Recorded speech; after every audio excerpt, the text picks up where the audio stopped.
Good morning, everybody. My name is Dan Glickman. I'm a senior fellow at the Bipartisan Policy Center, former Secretary of Agriculture, and we're just delighted to have both our speakers and you all on today. This is a crowd of over 1,000 people are on this webinar today, which is one of the largest that we've ever held. We're proud to have you on here. The subject is addressing food insecurity and poor nutrition during COVID. And of course, this is a very important issue, something we've been working on for a long period of time. I want to make just a few comments before I begin to introduce our guests who will have much more substantive things to say. Number one is there is no question there is a link between nutrition and health outcomes. We've been looking at this relationship as part of our Pillars of Health program here at the BPC for some time, and we recognize the critical role that quality nutrition plays in reducing rates of chronic disease like diabetes and driving down healthcare costs. Even before the pandemic, our nation faced severe nutrition-related issues. For example, 6 in 10 Americans have 60% have a chronic health condition such as heart disease, cancer, type 2 diabetes, and 4 in 10 Americans have 2 or more chronic conditions. Poor diet is a leading cause of these diseases and more. Compounding that is that more than 37 million people were food insecure in 2018. And recognizing the link between diet and health, BPC convened a bipartisan task force in 2018 to develop recommendations to strengthen the nation's largest food support program, the SNAP program, which several of our guests will talk about today. And that task force made several recommendations to better address both hunger and chronic disease going forward. So with respect to COVID, there's no question that its impact on nutrition is very great. There is an increased need for SNAP and federal food assistance during COVID-19, and the Congress has responded to many of these issues.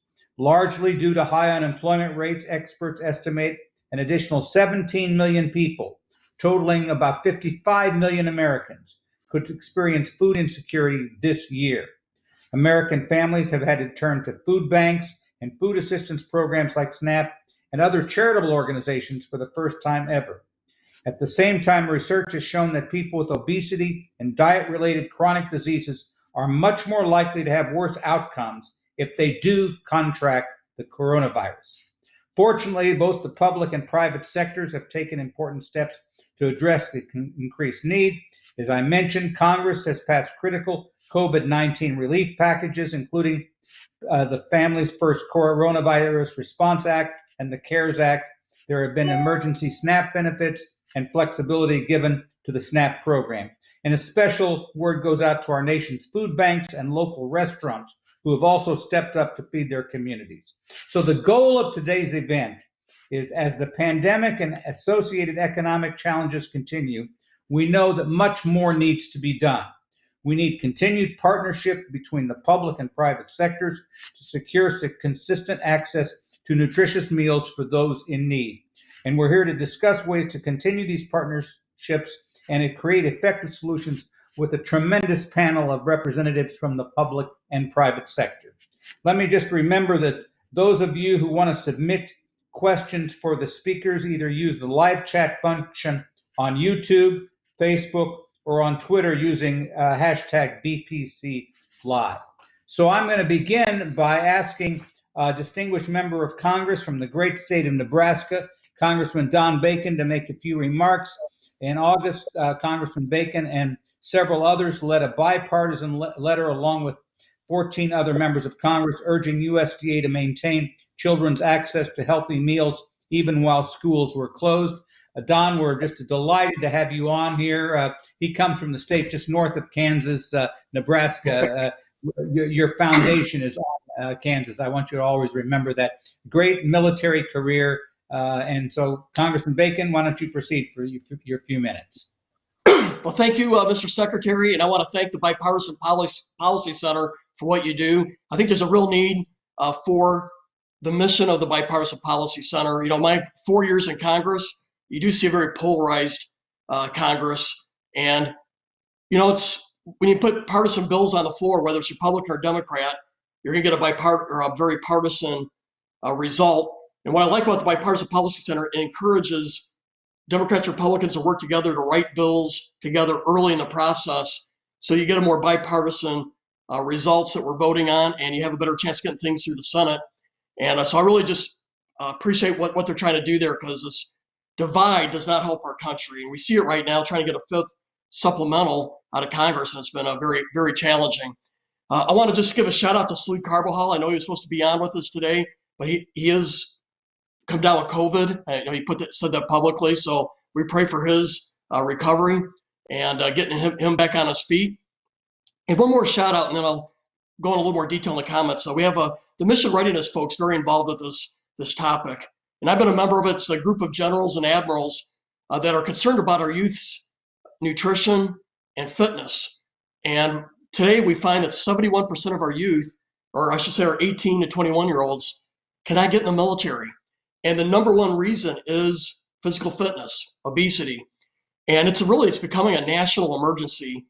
When you travel and go to our schools and see our youth, there's a large number that they're not getting the nutrition that they need. They're not getting the physical fitness requirements that we had when we were younger. And I worry about what that means 10, 20, 30 years from now for these individuals, because that will hurt their health in the long run. And it's really, it's going to hurt our health, our national health programs as well. And we need a cultural change. And it's going to have to take leadership at the top and all the way down to our schools to redirect our country's culture in this area.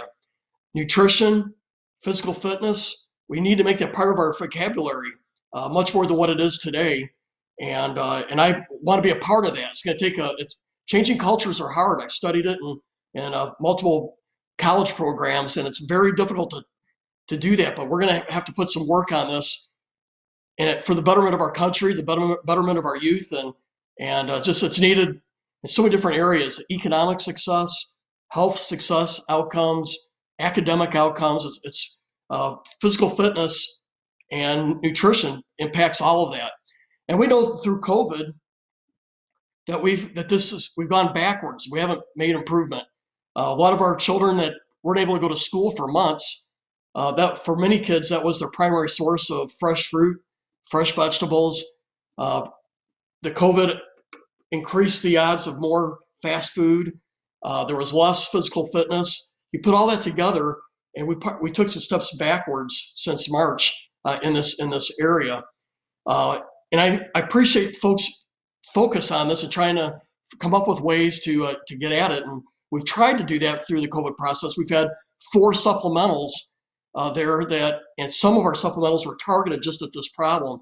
So I know our first supplemental, we put about $8 billion for vaccine development, testing, therapeutic care. But the second supplemental was roughly $190 billion. And most of that was targeted towards improving our safety net. And some of that went to SNAP, some of it went to unemployment benefits, some of it went to the school lunch, the summer lunch programs to extend them out. More money went to WIC. And so I think we started out on a pretty strong footing to try to at least minimize the consequences of what we saw there. But it's still not enough, and it hasn't been enough. I was so proud to work with Salud. As Secretary Glickman already said, I'm writing a letter with 14 other veterans asking our leadership to support it, but also the USDA to extend the summer food services program. We know that in September, a lot of schools didn't open, so we still needed to have these programs out there that we would have in the summer, because for some families, particularly in our more lower economic areas, that was the primary source of food.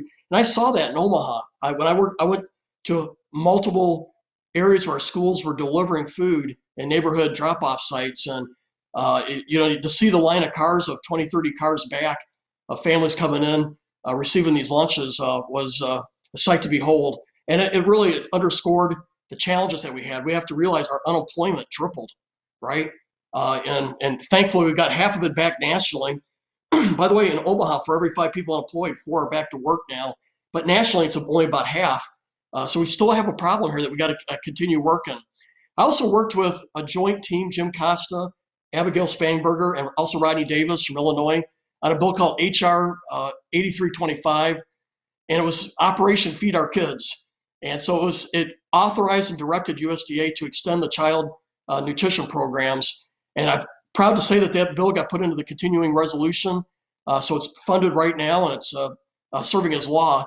And what it does do, it takes the summer food services and says you can use it all year long, not just in the summer, as needed. If a school's, has to go back into shutdown mode, we still have that. We can still do the summer school food program, which I think is important to have because there's uncertainty out there in many of our parts of the country. I also supported HR 8337 that provided $8 billion additional into the child and family nutrition programs. It also extended the EBT program where you could take school lunch programs and transfer that money to the EBT, and then the family could go out and use it as part of the SNAP program. By the way, Nebraska has done this, and it's worked tremendously well. So I'm proud to see Nebraska be one of the lead states to do the EBT program. And so I'll just close with this. We have, even without COVID, I think we have a national emergency when it comes to childhood fitness, nutrition, obesity, and the trends are going the wrong direction. Of course, it manifests itself with the military, where you can only get only about 25% for youth can qualify to get in, or just a little more than that.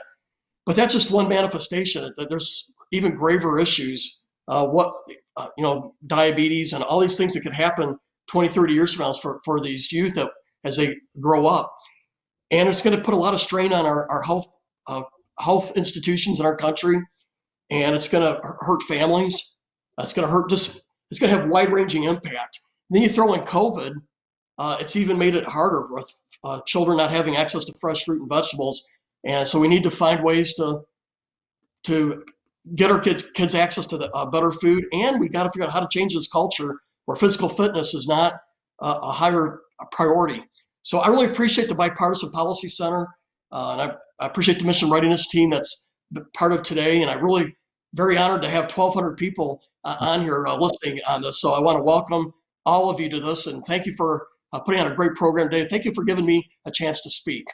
Thank you. Thank you very much. Thanks, Don. Don is a very senior member of the U.S. military and can really speak to this whole issue of military readiness, and we appreciate you joining us today, Don. So as we go forward, I am going to introduce a pre-recorded video from Administrator of the Federal Nutrition Service, Pam Miller, for brief remarks.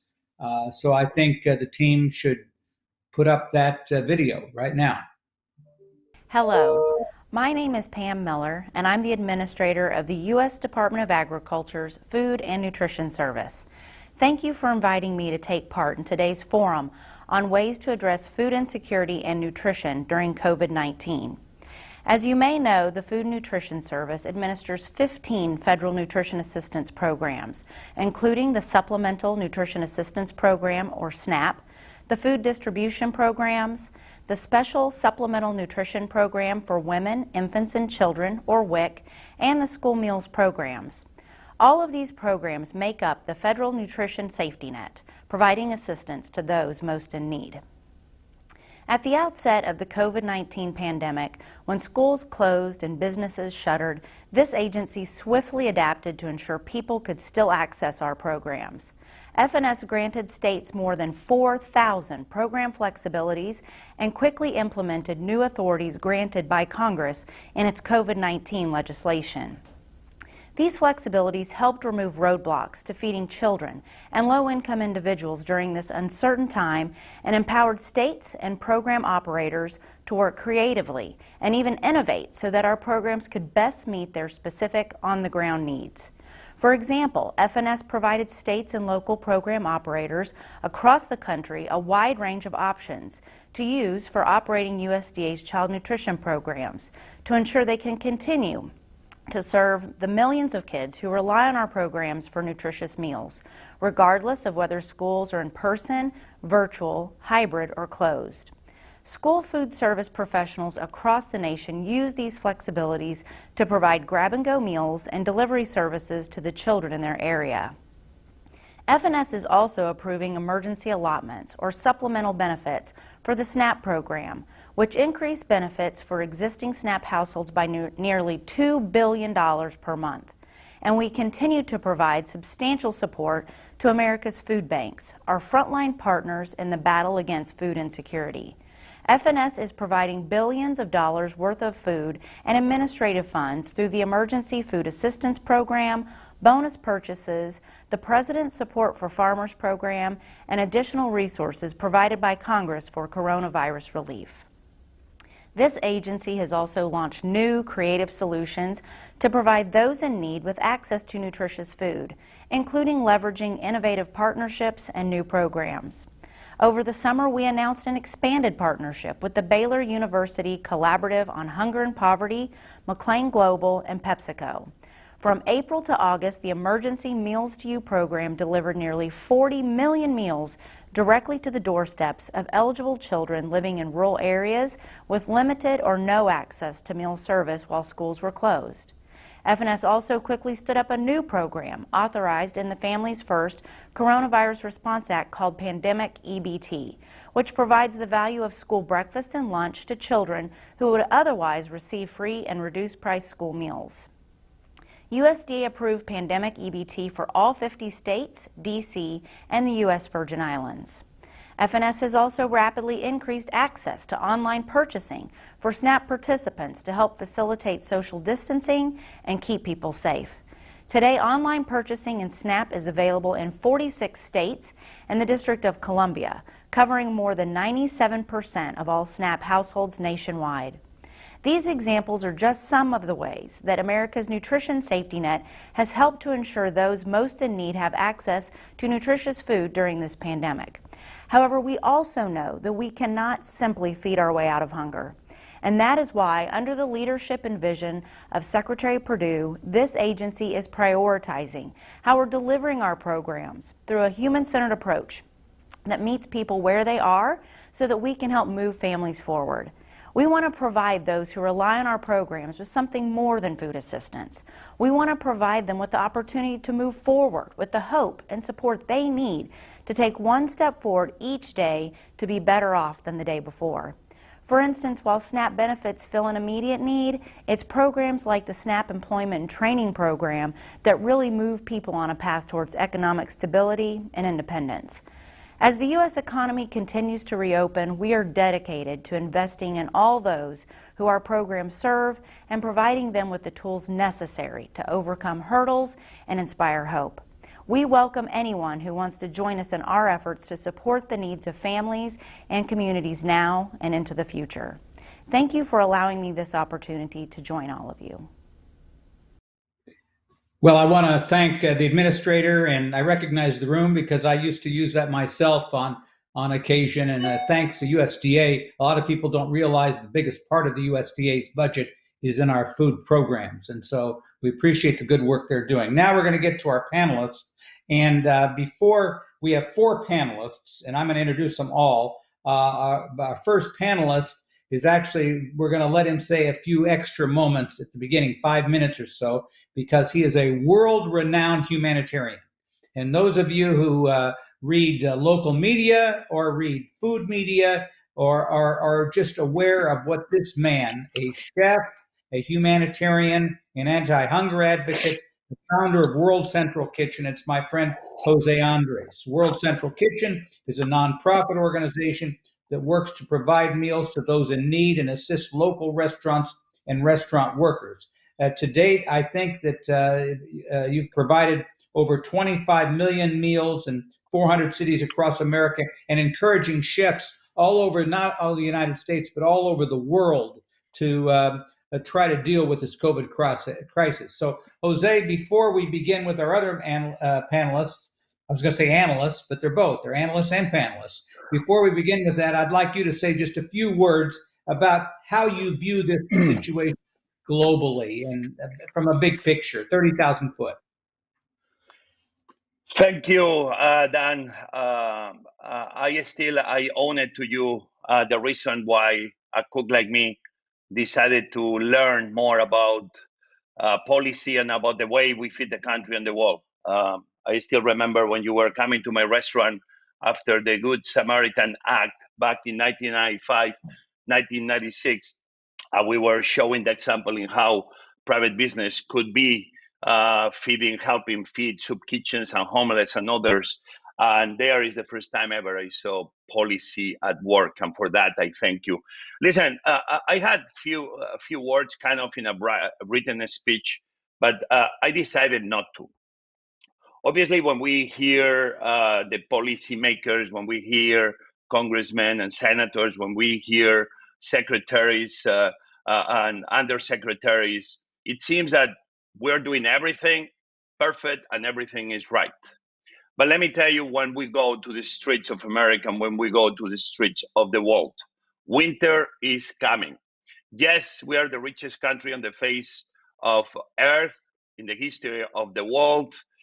Yes, planet Earth is able to be producing enough food to feed every single citizen on this planet and more.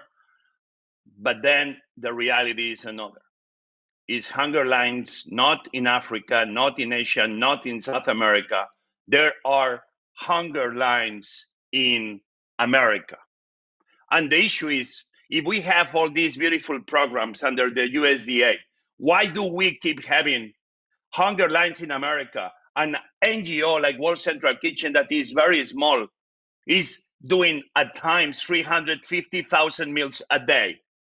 Somebody's going to have to explain to us what are we not doing right, because it seems we sell a very rosy picture, and I want it to be good, but we need to be more pragmatic. The only way to fix the problems that we see is when we recognize that those problems exist at the very top. Therefore, we can apply remedies and solutions. And one very important thought, we can be passing the best bills in Congress. We can hear good speeches from White House, that's a matter who is sitting there. But if those policies don't have boots on the ground, making sure that what the bill says is actually happening in real time in every little town in America. Let me tell you, we have the bills, but those bills are not having the intended effect. I remember being last year after the hurricane in North Carolina, in Wilmington. North Carolina is a big producer of pigs, of hogs that feeds America and the world. We must do better in the way we are raising those pigs, because after that hurricane, the parts of North Carolina that were covered in manure was non-logical for the leading country in the world. What are we doing to make sure that in the way of producing the food to feed America and the world, we are not contaminating the places we live? How are we going to make sure that in the way we produce food gives men and women, many of them undocumented, good living conditions and wages that treats those men with dignity and respect? If we are trying to end poverty and hunger around the world, it's very hard to say that America is going to be leading if we are not able to be taking, especially during these last 7 months and this pandemic, taking care of the men and women working the farmland that actually puts food in our tables. And I can keep going on every issue. The great thing is that on these panels is some of the smartest, best people.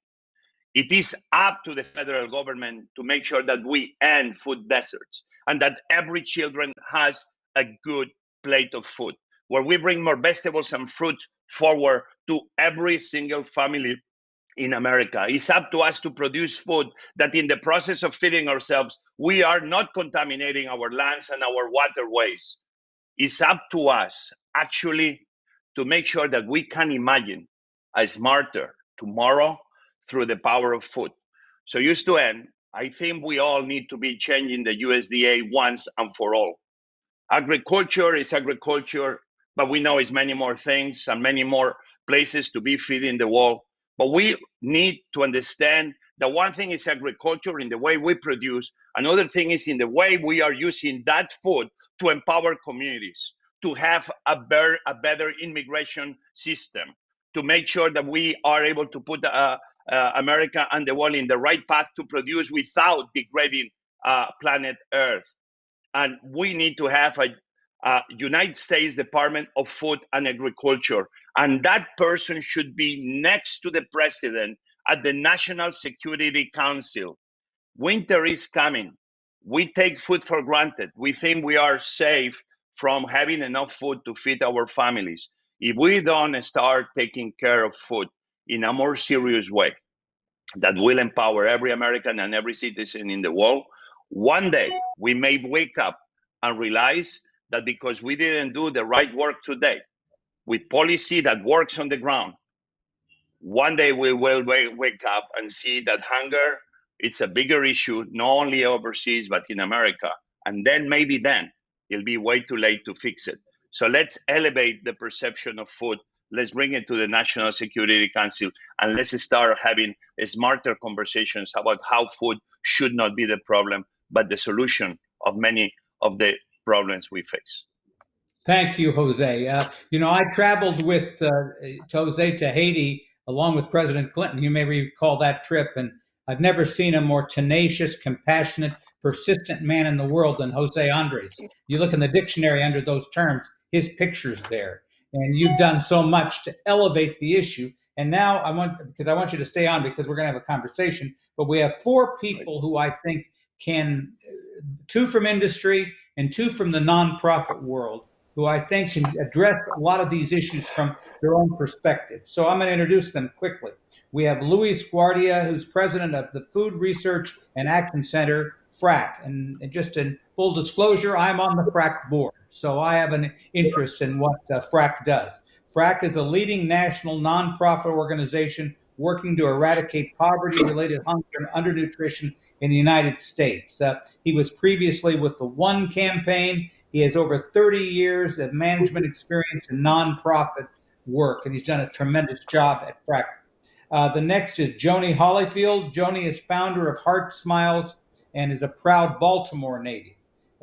Heart Smiles is a grassroots organization focused in Baltimore that partners with the Johns Hopkins Bloomberg School of Public Health and Bloomberg Philanthropies to teach youth about the fundamentals of leadership, entrepreneurship, and the importance of giving back, which is a part of this whole chain in terms of making people self-sufficient enough so that they can develop themselves in the world. And we have two very distinguished leaders in industry. I'm sure Tom Stenzel was delighted to hear Jose Andres talking about fruits and vegetables. So Tom has been around for a long time. I don't know as long as me, but pretty close. He is CEO of the United Fresh Produce Association that represents the fresh produce industry. He has been with the nonprofit organization for more than 20 years. He is Mr. Fruit and Vegetable in the United States. And so and given the role of fruits and vegetables in disease prevention, I think it's really appropriate that you're here. And finally, we have John Tyson. John, who joined Tyson's Foods in 2019, serves as Chief Sustainability Officer of the company located in Arkansas. John leads the company's efforts to support a more sustainable protein system. And of course, Tyson is one of the largest food companies in the world. And we're delighted to have you all here. So and then of course, Jose, which we're going to bring everybody into the conversation. But I'm going to first start with Luis, because of FRAC's role in trying to prevent hunger, and give you about 5 minutes to talk. But you've done a report, FRAC's done a report recently called Not Enough to Eat, COVID-19 Deepens America's Hunger Crisis. So I thought maybe you might tell us a little bit about the impact of COVID-19 on food security among children and other populations, what its impact is, and what the federal role in all of this is, and where FRAC where you would like to see this going in the future. Terrific, Dan. Thank you so much for the opportunity, and welcome to everybody. So the short answer is it's not looking good for a lot of people right now. Now, I think the important thing for us to remember is that even before COVID, we had a hunger crisis in this country. And like a lot of the other issues that are confronting us, COVID has only made this worse. People who were experiencing food insecurity before, they often had to make difficult decisions like choosing between rent and food and medicine. But with COVID, these decisions have become just nearly impossible. But Dan, you mentioned our report, Not Enough to Eat. And one of the things that we found out from this is that we are not all sharing the burden equally. COVID has disproportionately impacted low-wage earners, women, children, and communities of color. So we know that for just far too long, these communities have been left behind due to some of the things that people have alluded to already: low wages, lack of job opportunity, racial inequity. And it's not surprising that people who have these struggles are going to be hit harder by COVID. But it's really shocking that we have found the degree to which they've been disproportionately impacted by the food crisis in just a matter of months. And in the report that you mentioned, Not Enough to Eat, we have found that nearly 30 million adults in the U.S. who have living with children sometimes or often don't have enough to eat. And we talk about food insecurity, but what the report focuses on, it's the depth, it's the pain with which people are experiencing the food crisis. So people are actually, these 30 million people are actually changing their eating patterns. They don't have enough to eat. They're skipping a meal. And we're finding, as you indicated in your question, there are certain communities that are hit harder. Black and Latinx households are disproportionately affected. More than 1 in 5 Black and Latinx adults living with children reported that they don't have enough to eat. Dan, this is double. It is double that of their white and Asian household counterparts. And of course, we have a gender gap. Women have been more likely to lose their jobs during COVID. So women living with children have been more susceptible to hunger. And within our older adult community, we've seen that women are more susceptible to hunger. And this just kind of echoes what we've been hearing also from other people. Federal Reserve Chairman Powell, in his recent media interviews, in his testimony to Congress, has also highlighted these gender disparities. And so the pain, Dan, that we are seeing is deep, it's real, and we have to act immediately. And the government has a role to play with this, as you alluded to as well, and we've heard about by boosting the benefits of programs like SNAP, because we need to do something about this before it gets worse. Okay, that's great. And we're going to follow up as we get into questions. But I want to go to Joni right now because she's on the ground where the rubber hits the road. And so I thought you might talk a little bit about your experience with the issues of food insecurity. Obviously, they relate to other issues like housing, health. And I wonder if you might talk a little bit about challenges people in your community are experiencing in accessing healthy food for their families. What you're doing, what the mayor's office is doing in Baltimore, how you're dealing with these issues on the ground itself. Absolutely. And thank you so much, Dan. It's a very important question. And I'll be completely honest, because the livelihoods of the youth that we serve and the families that we serve are really dependent on it. There's no way, Dan, that we can have a serious conversation about access to healthy food when the question most of the time is, will I be able to eat today?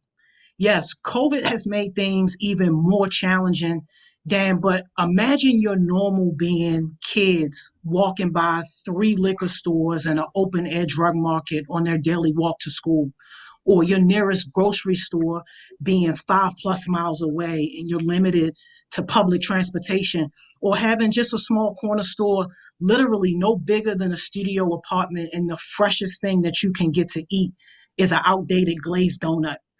If you don't know that feeling, if the folks watching don't know that feeling, then, good.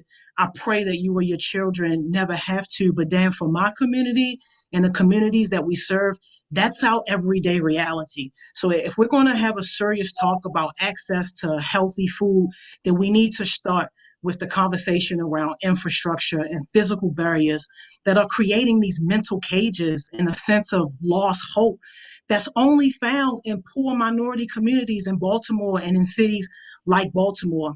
Our mission at Heart Smiles is to help youth be successful regardless of their circumstance. But let's be real, who can even think about success or strive for success if you're hungry? Our work with the mayor's office has been really great. It's long overdue. Young people are finally at the table, and they're forcing people who make decisions on their behalf to consider their thoughts and to consider their ideas. We're creating opportunities not only for our young people to lead, but for them to also be compensated for their work on these projects. Too many times we unfairly think that young people, just because they are affected, they should be volunteering their time. No, they should be compensated just like everybody else. And the young people in Baltimore, Dan, have a very, very entrepreneurial spirit. And that's evident through the work of the Squeegee Boys that a lot of people misunderstand, especially if you're not from Baltimore, like you just don't get it. But young people aren't lazy. They do want to work and they do want to make their own money. Some of the projects that have come out of our work has been a project we call the Granny Project, where young people are working with older people in the community so that they can learn how to make quick meals and learn how to make their money stretch at the corner store. And then sometimes the young people are the most responsible person in the household, and they're playing dual roles, taking care of themselves as well as for their siblings. So they're learning how to make meals that's going to go further. So we're blessed to have partners like Michael J. and his team at Maryland Hunger Solutions, Bloomberg Philanthropies, of course, B City Family League. But there's still so much more to be done, Dan. We cannot get comfortable, especially when families are still deciding if they're going to pay rent, pay BG&E, or put food in the fridge. Great. I'm going to follow up when we get to more general questions about how the issue of nutrition and health impact a lot of the kids that you're talking about. But I want to go now to Tom Stenzel. So I've known Tom Stenzel for a long time when we both had dark hair. You at least have hair left. My mom is basically gone, but I guess those fruits and vegetables do a pretty good job of keeping the hair on your head. But Tom is runs the organization that basically represents the fruit and vegetable industry, he has to deal with regulatory, philanthropic, policy, supply chain issues to ensure that folks have access to nutritious meals that include fruits and vegetables. And of course, most in our healthcare community are telling us from USDA through the medical profession that we need to eat more fruits and vegetables. And I wonder if you might comment about how you see this problem, how the federal government is dealing with this problem and its regulatory issues. Do you think you're getting your fair shake when it comes to this regulatory system to make sure that fruits and vegetables are part of the diet? Because most people believe that an adequate supply of fruits and vegetables is critical for building the immune system to be healthier. So I'm kind of on your side on this, as you can see. So I'd like to comment a lot. Well, thank you, Dan. Thank you for everything you've always done from your time in Congress through serving in the Department of Agriculture and now as a fellow at the Bipartisan Policy Institute, co-chairing with Secretary Veneman the panel on SNAP a couple years ago. You're absolutely right. Fruits and vegetables are part of the solution. But I'm inspired being part of this panel today, thinking about it's not just growing those fruits and vegetables, it's how do we get them to people in need, but people in their everyday lives. What Joni was just talking about is tragic.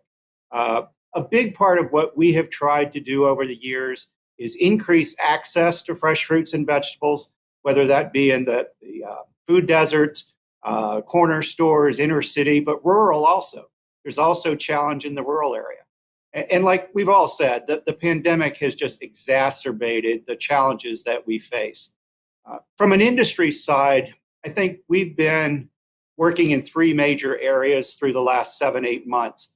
The first here in Washington, D.C., is what we do, interacting with the Congress and with the USDA to try to continue those programs, expand some of the flexibilities that Pam Miller was talking about. We're working to enhance SNAP. WIC, we have not been able to get an increase in funding for that specifically, but the Farmers to Families Food Box has been an incredible program, which I'll talk a little bit more about that later. but all of that in the DC area. But I think more importantly, our members are the growers and distributors of fresh fruits and vegetables across the country. They have been interacting with the schools. Talk about change. How in the world our schools across the country have been able to adapt to serving grab-and-go meals instead of salad bars. And you know that salad bars are close to my heart. We also have a nonprofit foundation, the United Fresh Start Foundation, that has donated some 6,000 salad bars to schools across the country. Well, today, that's not exactly the way we're feeding the kids, but our members have pivoted also and working with the school districts to prepare single-serve, wrapped, fresh produce. We've got to continue to find a way. And another thing that this pandemic has shown us is the vital part of health, because as you mentioned earlier, those who don't have as good a health, obesity, diabetes, prediabetes, are at greater risk from the virus. So it's something that I think I'll go all the way back to the Congressman's opening remarks. We have to do better. We have to make this a national priority. And Mr. Andreas, thank you so much for all you're doing. Keep driving the rest of us, keep pushing us and prodding us, because that's the only way we're going to be able to solve or at least improve this situation. Okay, thanks, Tom. Thanks so much for what your organization does. And I want to conclude this first part with John Tyson, who's Chief Sustainability Officer of Tyson's Foods. Tyson's, of course, is one of the largest protein producers in the world, and is a really important part of the American food chain. And of course, there have been a lot of issues involving COVID that has affected your industry. At the same time, I know that your company has been very involved in dealing with how to deal with the health of workers and also how to deal with supplying food to the needy around the country as well. So, John, maybe talk a little bit about how you look at this problem and how you're dealing with it. Sure. Well, thank you, Mr. Secretary, and thank you to the BPC for convening this group. The group of panelists that have just spoken before me, I think, have all brought interesting and valuable perspectives. I think weave into a lot of what we've been seeing at Tyson. You know, first, COVID has certainly impacted the food industry in ways that we did not anticipate. And we're proud of the way that we responded in terms of installing safety protocols and controls, providing PPE, providing compensation when people are taking time off from work during COVID in a way that encourages everyone to behave safely and protect not just themselves, but also their families. I think the theme of access to food, healthy food and food in general, is one that I want to drive home today, because from where I sit and from the standpoint of industry, you know, we've seen disruptions, I think, to access in three different ways. The first off is, you know, because of mass disruptions to employment and restaurant closures, we've seen where people get their food change. And in a world that is optimized for efficiency and affordability, I think we were exposed to some vulnerabilities in the way our food system is set up. Fortunately, we took some time and made investments, as did many companies, to pivot production from the food service and restaurant model to the retail model and to those forms where it can be distributed at food banks. And we think that's really important. But we also know that when you have this mass change in employment status, people's ability to afford food is also impacted. And so I think one thing that we have stayed committed to and we know is important is that we continue to produce food at a level that is valuable and accessible to everyone, even when they are going through hard economic times. And Joni, I think you mentioned the concept of access, the physical infrastructure to get food. And boy, have we seen some challenges in that space.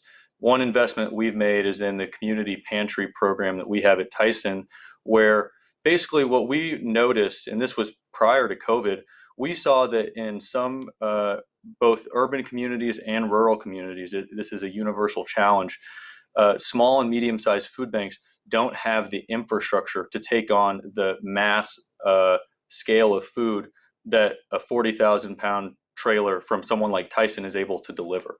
And so where we've made investments is how do we build docking and loading stations? How do we build refrigerators and freezers so that these community pantries and these food pantries who know their communities best are able to take the food and get it to those most in need? And I think what is really inspiring about that is that, the federal government with industry has to rely on that last mile of people who are on the ground and know who those who are impacted most. And so I know we're going to have a really, roundabout and rich discussion today where you'll hear me talk more about access. And I'll wrap up my opening comments with that. Thank you, Mr. Secretary. Yeah. So if I could just follow up between you and Jose for a moment. So Jose is obviously a chef. I've eaten at his restaurants. I don't know, Jose, how many restaurants you have, but a lot, I presume. And we've seen a great change in the way the food supply system works. John Tyson just mentioned that.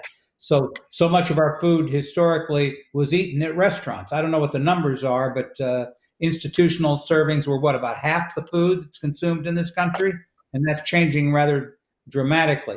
Jose, how does your industry, the chefs of this world, deal with this issue when so many people are not eating, or if they're eating, a lot of them are eating at fast food restaurants? I see their sales are going up, but largely it's affected the restaurant industry about as bad as any industry in America. So how do you deal with that? Well, I remember on this pandemic, we began working very much putting the thinking hat in January. But hands-on, boots on the ground when we went to Japan, and the Princess cruise ship was arriving to the port of Yokohama, and the CEO called us for help. Who was going to think like a company like them will call a cook of chefs?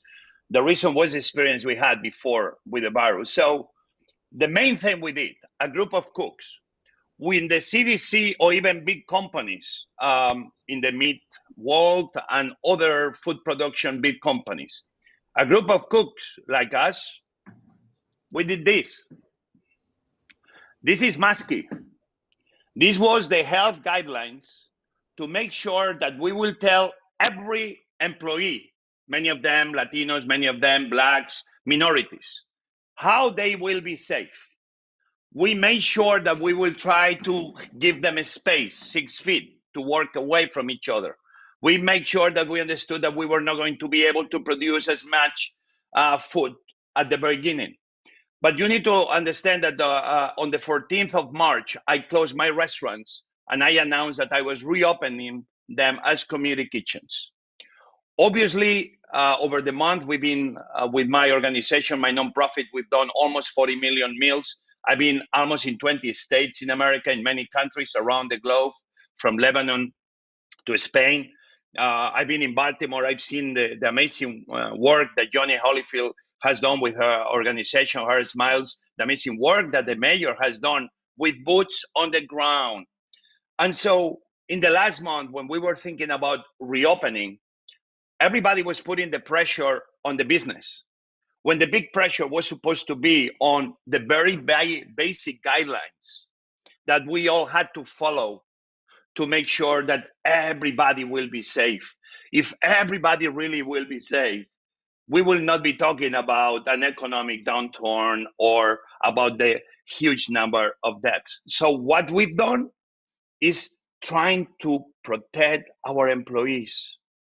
If we fail doing that, we are failing at everything else. If big produce companies fail to give basic masks to their employees and places so they can wash their hands, and that they have sanitizing gels and other things to keep safe, if we don't give them a safe place to live as they are farming up in the fields, we are all failing. So in my restaurant, we've been trying to make sure that we protect the teams, that we protect the people we deliver the food to. When you go to the home of an elderly person or to a facility with people that they have to be protected. It's very important that you have the protocols to deliver the food in a safe way so everybody protects each other. And obviously, what we've been doing, working on the Hill, trying to tell the government that it is up to them to keep, in this case, our industry, which is one of the most affected industries, up and running. Why? Because every dollar that comes into a restaurant trickles down all around the economy. Every dollar that comes helps the farmers, helps the employees, helps the marketing companies, helps everybody down the chain. So this is what we've been doing, making sure protecting our teams, trying to reopen in a safe way. At the same time, we've been feeding millions. My organization alone, as I said, almost 40 millions, but there's been so many others, making sure we are part of the solution. But then the most important, if we don't fight COVID, if we don't put all the emphasis in doing the right thing, which is keeping especially the minorities safe, because the people that they've been affected the most are Hispanics, are Blacks, are Asians. And quite frankly, I do believe we've not done a very good job protecting the minorities that they needed all of us to be thinking about them, and somehow we forgot about them. Let's hope like we learn out of this, and as we move away from this pandemic over this next year, we began taking care of the people that move America forward, which are all these essential workers that they've been working cleaning, they've been working in the supermarkets, delivering in the restaurants, in the farms, in the fishing boats, in the meat packing, in the meat processing plants, etc., until we don't take care of the people that feed America and the world, will be very difficult that we can one day say that we have a great growing America. So I'd like to, in following up on that, but I'd like to ask each of you, starting with Joni and then going to Tom and then to John. The title of this conference is Addressing Food Security and Poor Nutrition During COVID. And, you know, the evidence is pretty clear that if people don't have good, decent, balanced diets, they are much more vulnerable to disease. And you see that, I mean, the medical evidence is pretty clear. So I wonder if you might talk a little bit about how you see nutrition and getting the kind of balanced meals that USDA recommends and most physicians recommend into people's stomachs, particularly at a time when the most vulnerable people are more affected. And Joni, I wonder if you might talk about this first, and I'll go down the line with Tom and then John. Yeah, sure. Thanks, Dan. I really wish that I had a better answer for you, Dan. But if you think about it, it's like having a brand new car with all the shiny bells and whistles, but you ain't really got no gas. So it's actually causing you more stress and more anxiety because now you got to push that thing. We can't even talk or think about what's healthy and what's not healthy, and the long-term effects and things like that from a health perspective until we actually figure out how are we going to eat. And I wish that the answer was better, but so many people were struggling. Too many people were struggling with the fundamental issue of poverty, that it's like whatever we get is what we have to take. I grew up in the poorest neighborhood in Baltimore, the same neighborhood where the Baltimore City Police Department killed a kid named Freddie Gray. And that was my wake-up call to actually start helping my community. I wasn't doing anything youth or community before the police killed Freddie Gray. And it wasn't my intention, to be honest with you, Dan, to even be in this whole food insecurity space. I wasn't thinking about food. We stumbled across that. We wanted to teach kids about leadership and entrepreneurship, but then we saw that they were coming hungry, and you couldn't even start the conversation without first providing them with something to eat. So I wish that my answer was better, but when you think about kids that we serve, and I'm gonna tell you real quick about a kid named Jay, who was very, very high up on the food chain in a gang. And when I tell you, he was on his way to commit retaliatory violence, and he's a great person. He was on his way to commit retaliatory violence because it came down to who's going to eat, his family or that person's family. And what choice would somebody make? He remembered, though, what we told him at Heart Smiles, which was if you want to change, then you first got to be the change, and you can do better if you want to do better. He threw his gun in the gutter, Dan. This was last summer, 2019. He threw his gun in the gutter and came to Bloomberg, got reconnected with us, and now he's working in lawn care. He's working towards getting his GED, and he's helping younger kids around 13, 14 make better choices so that they don't make some of the same mistakes that he makes. So again, I apologize that the answer isn't better, but we have to do more, and we have to start with how do we end poverty so people can at least eat. I think it's an important answer because you're saying the problem's holistic. So you just can't look at one little piece of the issue. You've got to look at the whole bag of the issues. And health and nutrition is part of it. But if you've got these more fundamental problems, you've got to take care of those at the same time. I've moved to Luis because FRAC is one of the leading anti-hunger organizations in the country, poverty organization. And, you know, we've had this discussion before several times, Luis, but the relationship between nutrition and food insecurity is something that I know that you're working on, you're thinking about, and as we look at SNAP and then WIC and the other programs, and I wonder how you see this issue in terms of what we eat and how it impacts obesity and the other kinds of chronic health problems, and whether COVID has actually accelerated that. Thanks, Dan. Yeah, so we FRAC has done some research on this, and we clearly see kind of along the lines of what Jenny was referring to, the connections between poor health and food insecurity. We know that when people don't have enough to eat, that people will have to make certain choices. And one of the things that we keep saying repeatedly, that one of the solutions to this is increasing SNAP benefits, increasing the food that is available for folks to eat. We've seen over the summer months, we've seen increases in food prices. We know, as Joni was saying, that for many people, more nutritious foods tend to be more expensive, and SNAP benefits, quite frankly, are not really they're not adequate. We need to do more to help people during this time. But we've had, there's also been some good progress on this.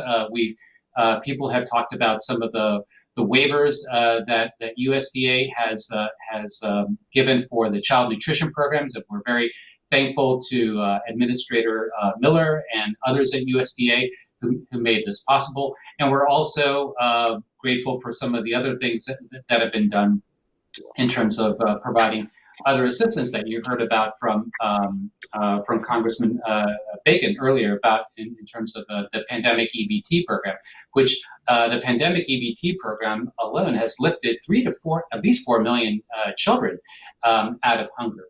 So this we also look at this holistically as well.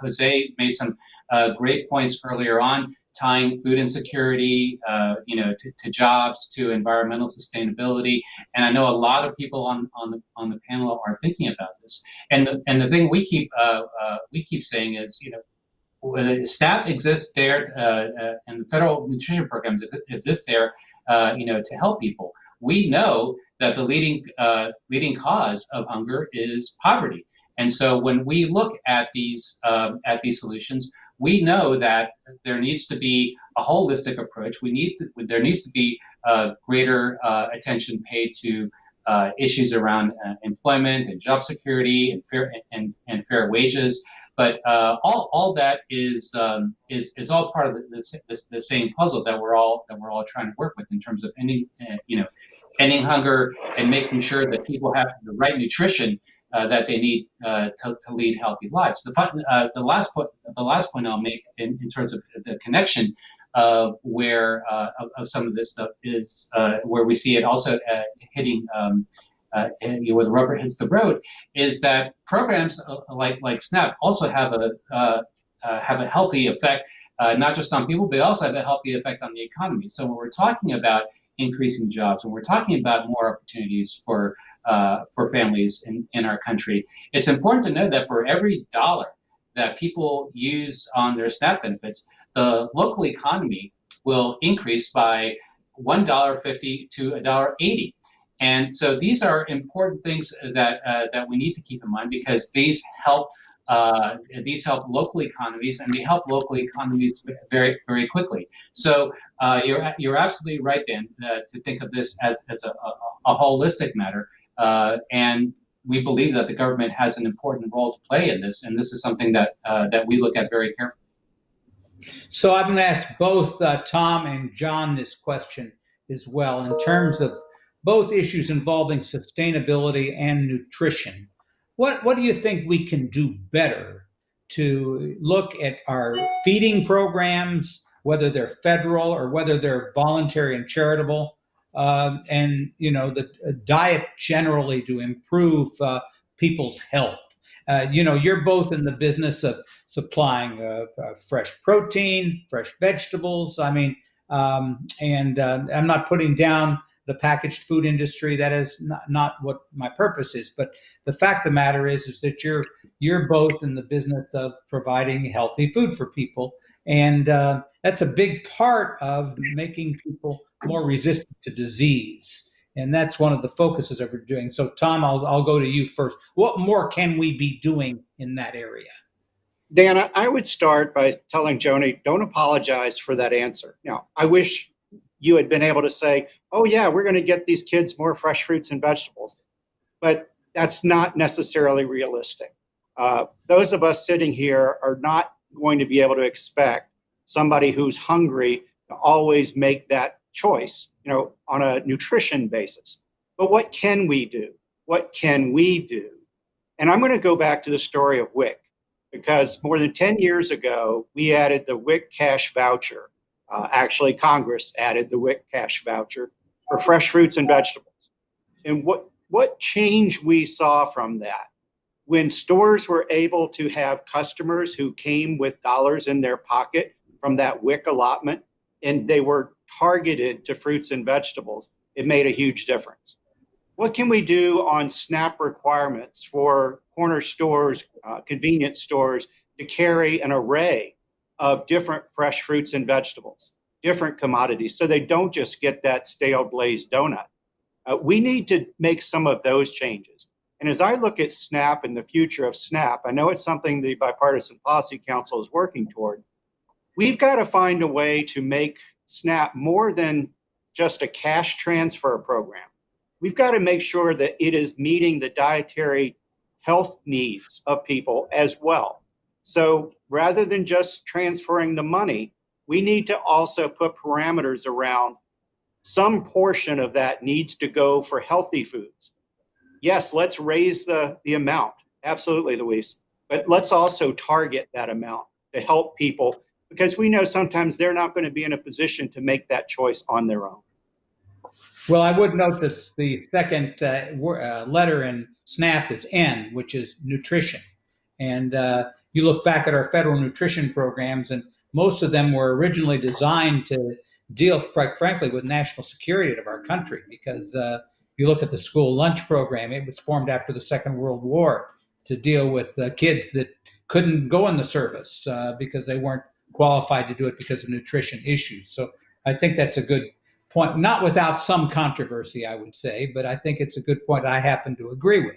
But I would go to John, because John, I know that your role is both sustainability and nutrition. And how do you see a company like yours or an industry like yours furthering these issues, both nutrition and sustainability?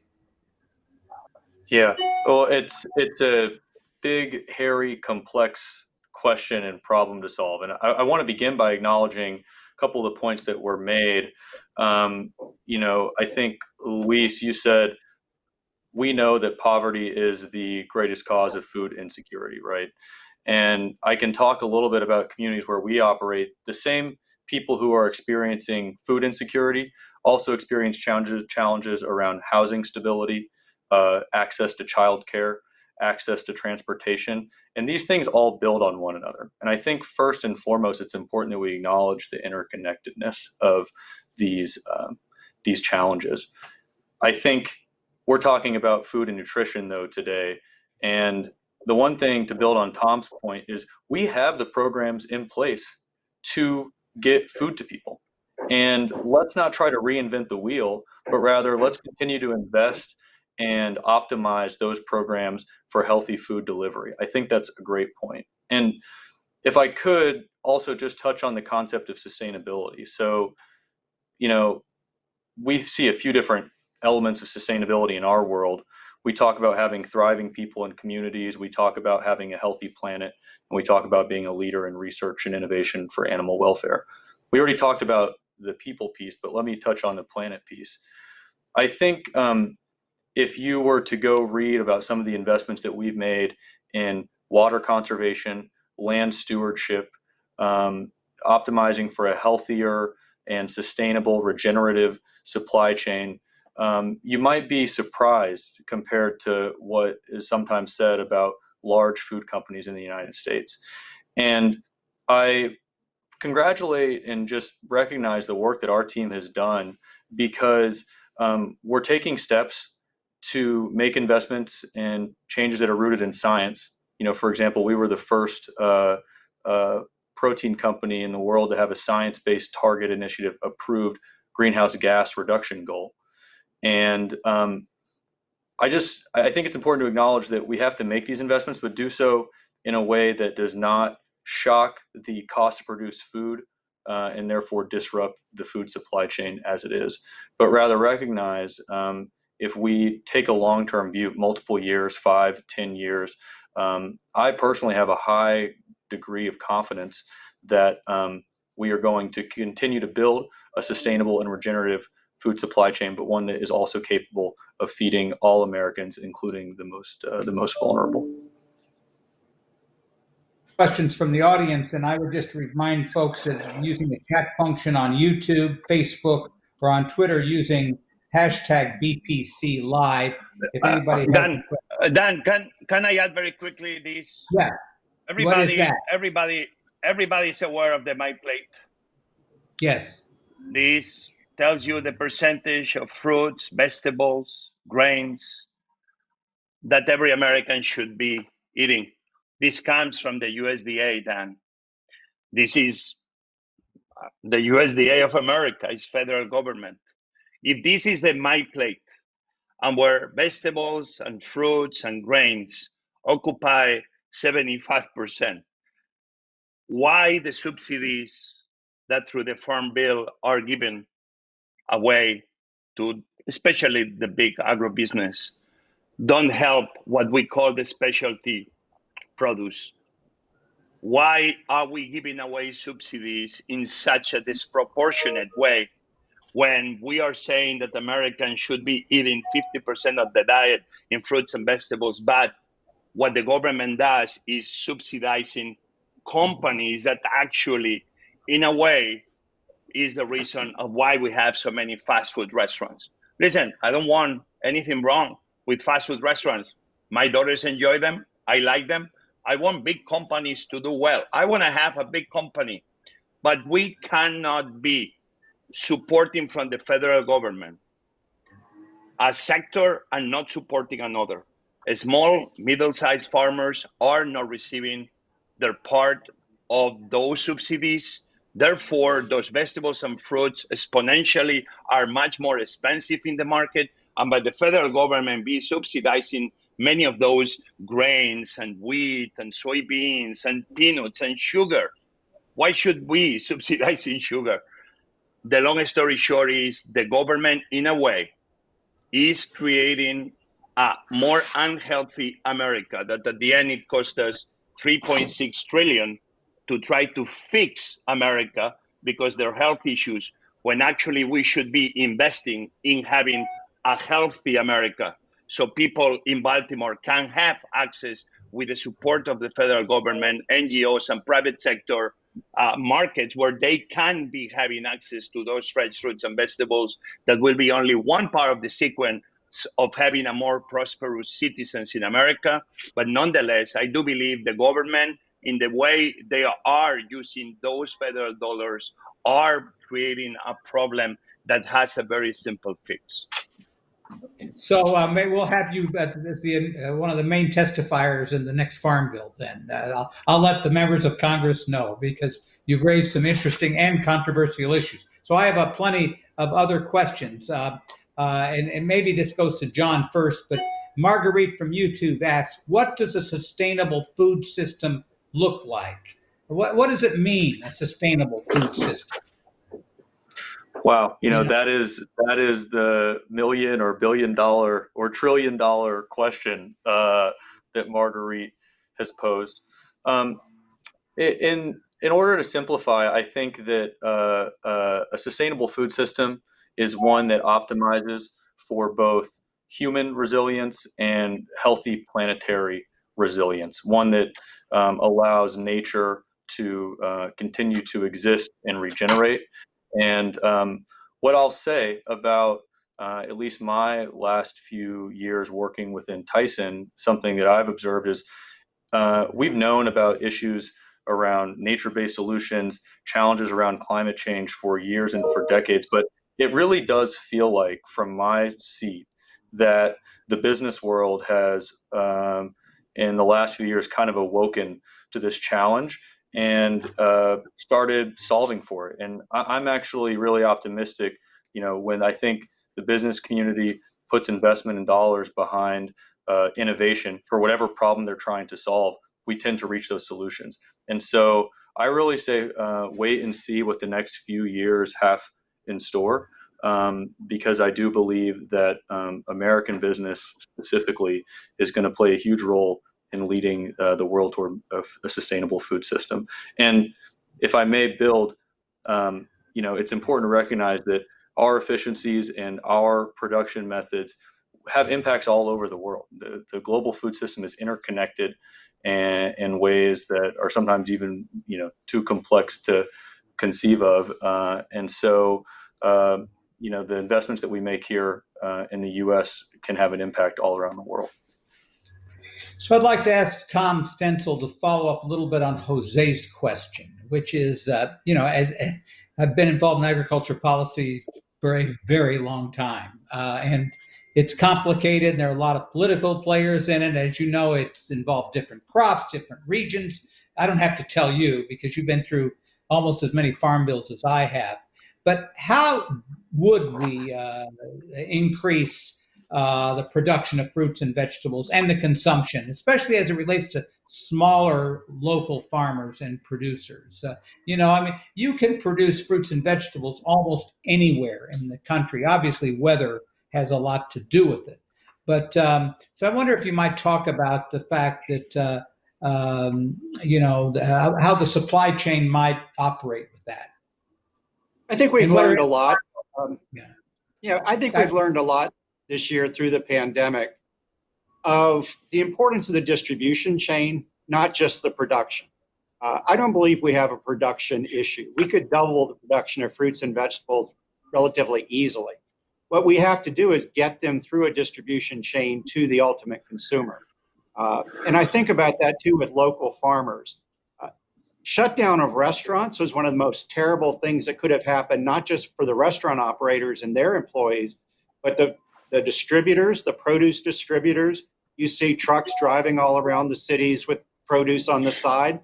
Those are local wholesalers who serve restaurants.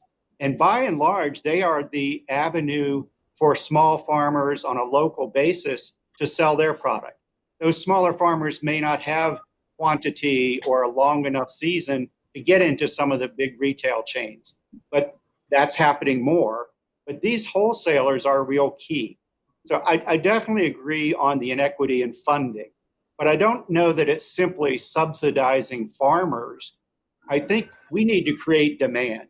We need to put more money to SNAP, more money to people who can buy fruits and vegetables to pull that through the system. How do we reallocate those farm subsidies? Because I agree it needs to happen, but it's not just a matter of shifting the subsidy to my farmers. It's got to be thoughtful in terms of what's really going to get more fresh produce to the people who need it. Yeah. So I would perhaps at this point talk to my friend from Baltimore, Joni, and you know, when you talk, you've talked a little bit about this, but I think it's important to reinforce as we deal with issues like food insecurity. There are a lot of factors that contributed, but what needs to be addressed first? What if you were king or queen or president or whatever you'd like to be in your life? What would you do first to help the community deal with these issues? A few things, Dan. That question is so hard because it's really not just one thing, but a few things coupled into one. Dare I say, dismantle systematic racism. That right there is definitely a fundamental issue that needs to be addressed in poor communities, and it keeps us back from so many things. Imagine being locked out of opportunities, not because you don't have the talent or you don't have the work ethic or you don't have the skill, but just because the door is just closed, just because it's just closed. Breaking down systematic racism, ending poverty, absolutely. When poverty ends, hunger essentially ends, and understanding that people who need the service, just because they are in need doesn't mean that they don't have thoughts or ideas on how to fix it. Let them have a seat at the table. I'm tired of going to events and tired of being in situations and rooms where people are trying to fix the issue, yes, in good faith, but the people who are impacted are missing from the table. There should never be an empty seat where people who are impacted aren't there. Just because they need the service doesn't mean that they aren't capable of helping to walk through what help looks like. People aren't looking for or need a savior. They need a seat at the table. Okay, good point. Okay, so I'm going to ask you all, we have time for one general question that goes to everybody. And I hate these kinds of questions, but this is not a Jeopardy question. This is really a question in terms of if you were trying to figure out, you may have answered this, Joni, but each of you, what if there's one thing that the United States government or the private sector could do to help deal with this issue of food security and nutrition in the United States? And of course, the problem is just globally. And I was very happy to see that the Nobel Prize went to the World Food Program. It's a wonderful thing that a food agency got the most important prize in the world. But what would the one thing be if you were making a recommendation to the efforts? I'm going to start with you, Jose. You're out where the rubber hits the road too. Give me a simple answer. And as you know, there's an old expression: for every complicated problem, there's a simple and a wrong solution. So, but don't feel worried about that right now. Just tell me just give me one thing. I can't hear you. We've lost your, okay, you froze. So, now I got you. Go ahead. All right. Can't hear you. No audio. Okay. Tell you what. We'll go back to Rose. I'm going to go to Louise because you work so much in the policy area. What's one thing you'd like to see the government do that it's not doing now?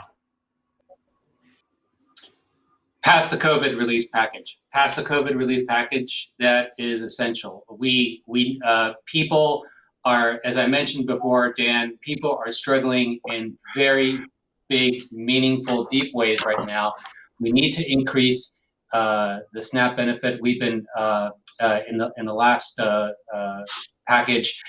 There's a proposal to increase it by the maximum by 15%, increase the minimums from $16 to $30, and get rid of harmful rules that prevent people from accessing the program. This is the single most important thing that the government can do right now. Okay, that's good. Jose, I think I got you now. Can you hear me? Yeah. Okay, so I'm looking for a simple solution. I There know isn't it's one. simple, but listen, one that is very simple. Why we don't really raise the minimum wage so we end poverty right from the very beginning, so people can access on their own to the foods and vegetables that they need to feed their families. If we will do that, all of a sudden we move so many people away from the poverty line. And all of a sudden the problem is the beginning of taking care of the problem on itself, raising the minimum wage to a living wage that really gives dignity to the men and women, especially working. But very important, we see it in places like Anacostia, places like Baltimore, food deserts.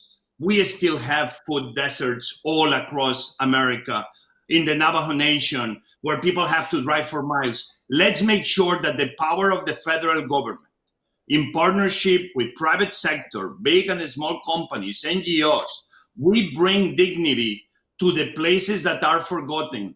Hunger and poverty at the end is an equation, Dan. Is the energy you put out versus the energy you put in. When we have men and women in America putting so much energy out to try to go through the day, by the time they get home, they are poor. They cannot be driving 5-10 miles to bring vegetables and food when they don't even have money to buy a car, when they don't even have public transportation. So let's raise the minimum wage and let's end tomorrow food deserts in every community in America. That will be the beginning for all of us to be able to bring a lot of solutions, one neighborhood at a time. Great, and you're certainly doing your amazing part in that. Joni, you've answered this a little bit, but anything that you can close with in this regard? Yes, Jose got me over here snapping. So I'm going to make Jose president for my one wish, and then I'm going to replace all these liquor stores with access to food, healthy food too. Okay, I see a partnership's developed already here at this thing. Tom, what's your recommendation here? And of course, we're supposed to be going back to COVID and nutrition and those things, but I think it relates to, in your case, to the broader issue of how you increasing both access and consumption of fruits and vegetables. Well, if Jose needs a campaign manager, I'll volunteer. But beyond that, I'm going to go back to him holding up the My Plate diagram. Let's drive federal funding equivalent to what we expect and want people to eat for their health. So again, it's not just farm subsidies, but let's invest in neighborhood stores. Let's invest in supporting fresh produce available in the community. Let's invest in those distributors who are helping get produce. Let's invest in the small farms in all of our communities.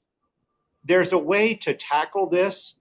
It turns the Farm Bill on its head, Dan, but I think coming out of this COVID experience, we're going to have an opportunity in the next several years to look at farm policy in a very different way.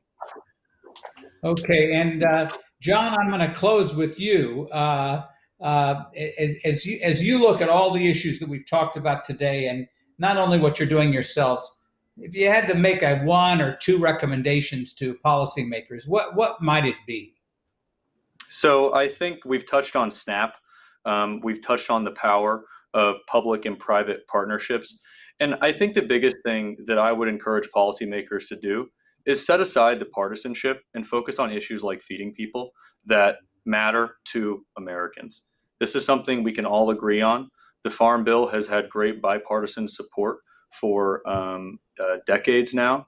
And I don't mean to make a plug for the Bipartisan Policy Center, but I will. But when people come and work together, we see results that actually solve issues for Americans. And I think that it's so important to recognize the convening power of the federal government of the United States. You know, the program that Pam Miller talked about earlier with PepsiCo and feeding people through schools, that's going through existing programs.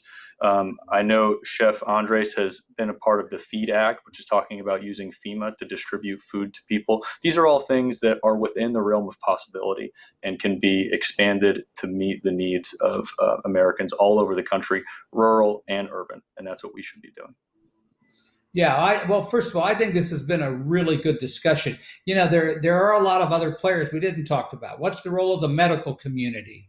We see more and more medicine sometimes just treating people once they're sick, and the role of medicine in the prevention side of the picture is often neglected. The role of the schools in terms of what's served in the school meals programs, and then the education process within the schools, the role of major employers in this country and what they're doing, the role of the insurance industry in terms of trying to help people, eat better in this process.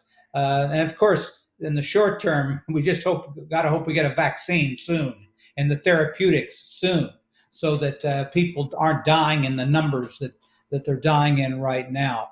But I think that you all have given a really good comprehensive view from your different perspectives, and I hope it's been helpful to the audience and who have been watching this show. The BPC, the Bipartisan Policy Center, is doing exactly what John has said, is trying to bring people together of different backgrounds, different perspectives, respecting each other, and trying to reach a consensus through a collaborative approach. And I think the discussion here has been on that level, positive. What can we do to make the world a better place? So thank you all for being here. Thanks to our audience.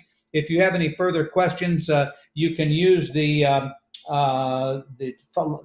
hashtag at BPC and contact us directly there, or through Facebook or YouTube, and we'll try to get those answered. So thanks to the staff at BPC for putting this together very much. Thanks to Bill Hoagland and his team.